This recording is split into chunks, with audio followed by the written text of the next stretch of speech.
नांदेडचा पालकमंत्री युतीतील असून सुद्धा जिथे आमचे सरपंच आहेत तिथे साधा निधी पण दिलेला नाही, याबद्दल सगळ्यांची नाराजी आहे। सध्या लहान लहान समित्यांसुद्धा त्यामध्ये प्रहारला घेतलेलं दिसत नाही, त्याची नाराजी सगळ्या कार्यकर्त्यांमध्ये आहे। लातूर, नांदेड, परभणी, हिंगोली या 4 जिल्ह्यांची बैठक आम्ही घेतली।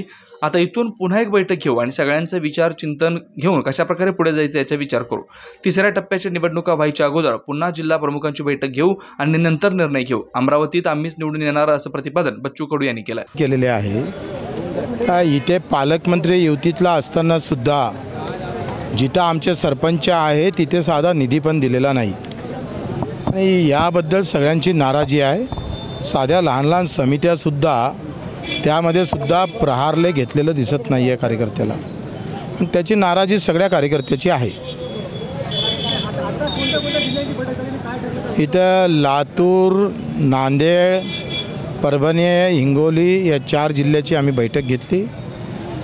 आता इथून आम्ही पुन्हा एक बैठक घेऊ, सगळ्यांकडून माहिती आम्ही घेत आहोत, कशा पद्धतीने समोर जायचं सगळ्याचं विचार चिंतन मंथन आम्ही करतो आहे।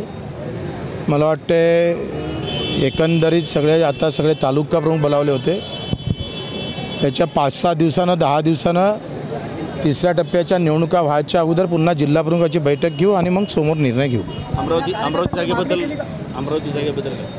अमरावती जागा लढणार आहो ना, ते काय सांगायचं आहे? झाला उमेदवार ठरला आहे, नाही आम्हीच निवडून येणार आहे, लढतच होणार नाही कोणाची। काही ठिकाणी मागणी आहे पण ते काही सक्षम उमेदवार नाही आहे। नांदेडमध्ये सध्या तर कोणी नाही आहे। आम्ही तिथे आमची भूमिका समोरच्या रिॲक्शन कशा आहे ते त्याच्यावर घेऊ, ठीक आहे।